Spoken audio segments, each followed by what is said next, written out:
Hey, I'm James from Smoky Dad Barbecue, and this is a hot topic online. Remove the membrane, leave it on. Some of the most popular restaurants in Texas say on their website and in video interviews they don't bother to remove the membrane. So why do we go through this extra step as backyard pit masters at home? So I've got two identical looking racks of ribs. We're going to prepare, leave the membrane on one, remove the membrane on the other, cook them side by side and see if we can appreciate any difference. Let's start with a fire, then we'll get our ribs ready. Okay, let's clean out our Joe from our previous cook. I've already removed our divide and conquer rack. Get our ash pan, charcoal basket, piece of smoking wood on the bottom. Let's cover that up. Grab our Grill Blazer grill gun and fire it up.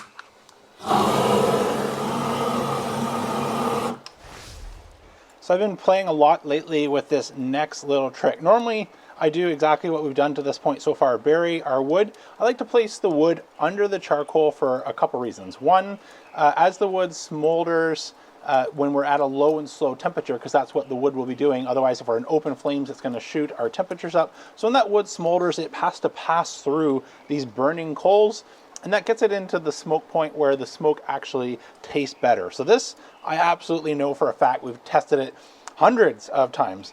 But lately what I've been doing is adding a little bit of wood on top in this early phase while everything is cool. And then we're going to install our deflectors and get our food on. And that's because when everything is cool, we're going to get an open combustion. So we can actually burn this piece of wood in wide open flame, just like it would look like inside of something like my offset smoker or my pizza oven, and get a little bit more wood flavor on our food while our grill comes up to temperature. The only way this works, putting it on top, if we did this and we are going to wait for everything to be heat soaked and then lock it down, that'll cause this start to smolder. So it's not like we want to kind of go back to what we already know doesn't work, but at this early stage, it works really well. Let's grab our deflectors. We're going to drop right on the charcoal basket. This is the Kamado Joe charcoal basket. If you're on the market looking at adding one between your Series 1 or 2 and you're between the KJ basket and the Kick Ash basket, I've always had a bunch of Kick Ash baskets. I love them, but this is the utility that makes the KJ basket a no-brainer for me, as we can drop our deflector plates right on these tabs. Drop in a second one. Water pan.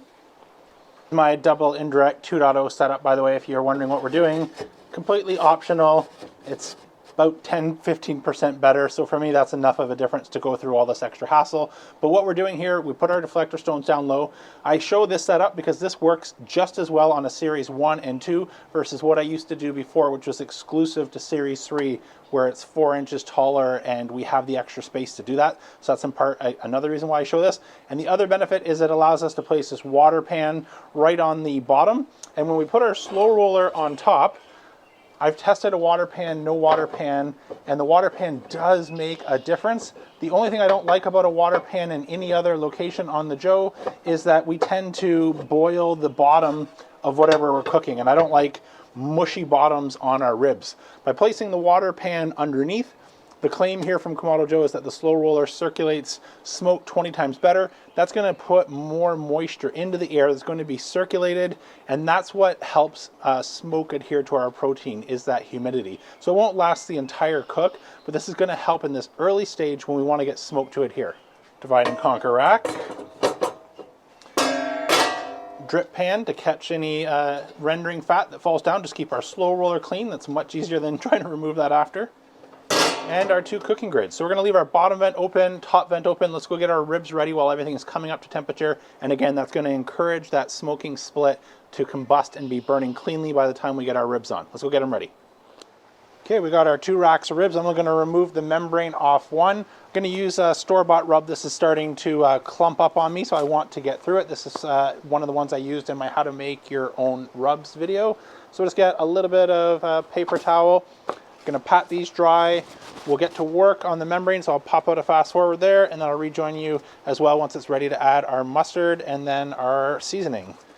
Before we work on the membrane, I'm just going to remove this little flat piece off the bottom of each, as that's just going to burn up. We're not going to end up needing that. So for getting the membrane off, there's a couple ways you can do it. The butchers nicked these, so I'm not sure we're going to get a nice clean pull. You can either use something like a butter knife, or if you have a sharp knife like my Dalstrong steak knife here, you could try and work it under and then get a paper towel to grab it. So I've got everything ready to do that. In fact, I might even be luck here with how long this is if I was to get the butcher's ribs. So let's see if I can give that a pull. Flip these so we can see if we get it in one pull. Beautiful. There we go. I'm also going to trim just a little bit here at the end, the really thin part that's not attached to a bone. This is maybe 1/4 of an inch thick, so that's just going to burn up. Okay, those look equal. So we've got our membrane off rib, our membrane still on. Don't think we need to do much up top, just maybe again anything that's scraggly. We will give that a quick trim. Okay, mustard on each, our rub. And so we don't get mixed up, just say it out loud in case I need to go back and watch the tape of which one. So the no membrane is at the back, and I'm gonna put this on the left-hand side, or my left-hand side, on our Big Joe. Let's flip them over. So this one on the back will be going on the left, and our rub. Okay, let's get these on.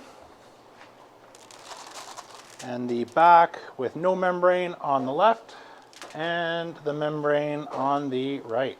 It's good, it's good cooking. As you can see, because we are coming up to temperature, we're getting nice, clean smoke, nothing to worry about there, but the temperatures are rising fairly quick. So I'm gonna start to adjust our top vent down to the 3rd line, because we're about 250 degrees right before I open the dome, let some of that heat out. I'm gonna put the bottom vent down to 1 finger. As this recovers back and we get a little bit closer to 270, our final destination is gonna be about 1/8 of an inch on the outside of our first line for about 270, but we'll let that come back up and just work our way slowly over to our final parking place.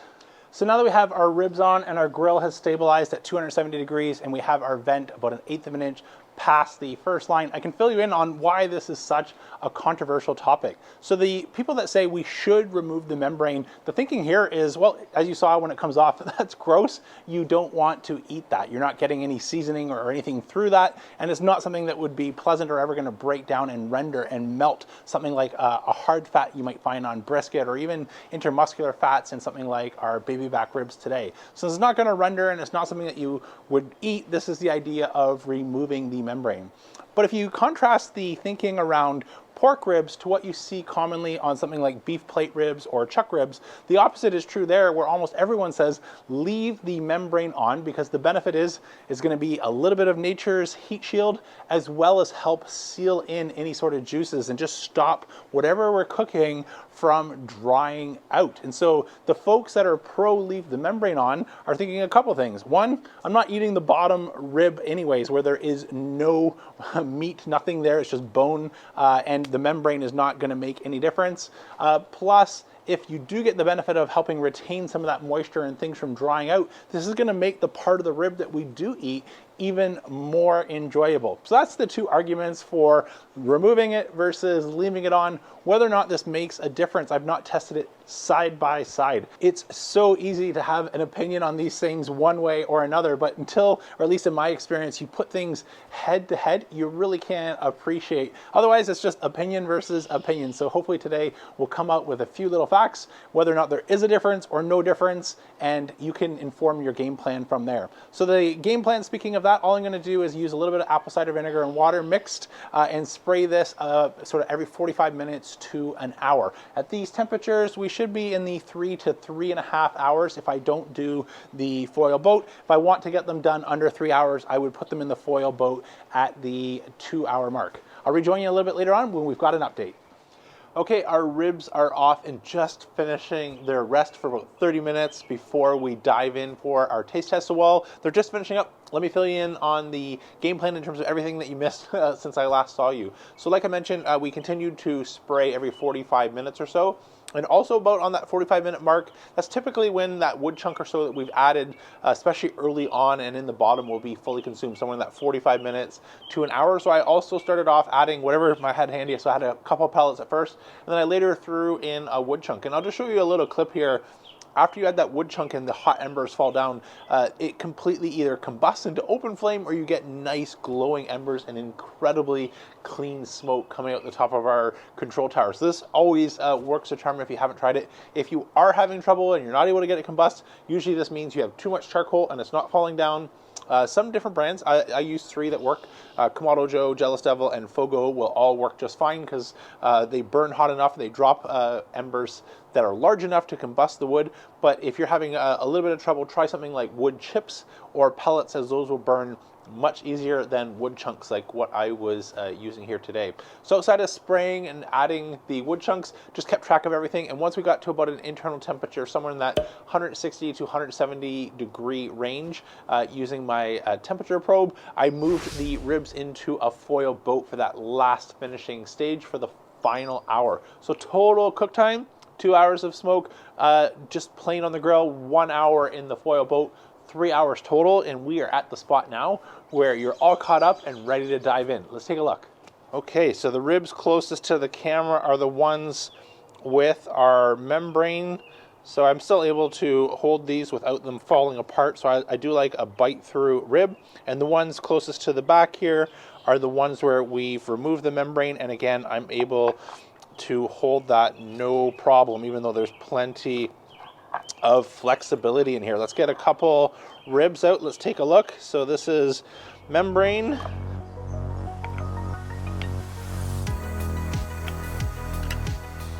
Really good looking smoke ring. Lots of juice. Oh, this is even better side to check out that smoke ring. And again, I don't know if you can see, we're losing light here. Don't want to squeeze that out, but we've just got a nice layer of juice right along the top. That looks really good.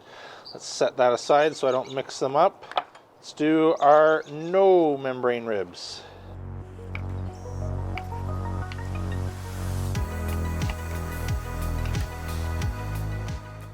Looks pretty similar in terms of smoke ring and juiciness. Check both sides. Put them side by side. They look the same to me. Let's see how they taste.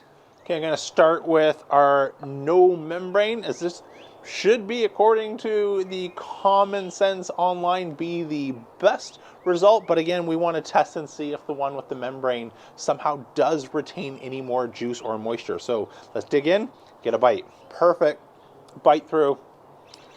This, again, I've always been a big fan of the double indirect method, but this kind of 2.0 with the water pan underneath the slow roller is getting to the best smoke I've ever done on something like my Kamado Joe. I'm not going to put it into my offset category, but the difference here that we're going for, in the past, smoke tends to be like a seasoning, where it's a little bit sprinkled on the outside, but when you get down into whatever it is that you're eating, it's really not there. Compare this to a dry brine, where if we put the salt on the day before, it's not whatever you're cooking is more salty, but you can appreciate the salt flavor has worked its way all the way into whatever it is that we've smoked.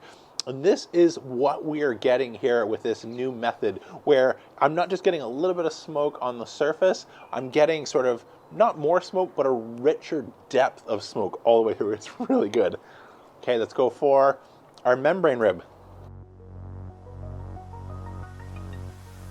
Flavor is identical. I'm gonna go side by side here and see if I can't tell a little bit more about the juiciness.